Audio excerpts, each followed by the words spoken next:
Hello mga mi! For today's video nga po ay papakitaan tayo ni 19 ng kanyang talento, Charis.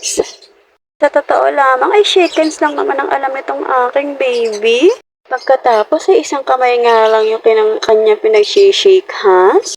Di nga namin alam kung bakit hindi niya maitaas yung isang kamay niya. Sa palagi ko kasi nandoon yung pwersa niya Nakatukod kasi di ba yung isang kamay niya po. Dahil nga po mainit ang panahon, kumakain po ang daddy niya ng ice candy. Abay, gustong gusto rin niya po yung ice candy, kaya nga po nakikipag-shikan sa daddy niya para mabigyan siya.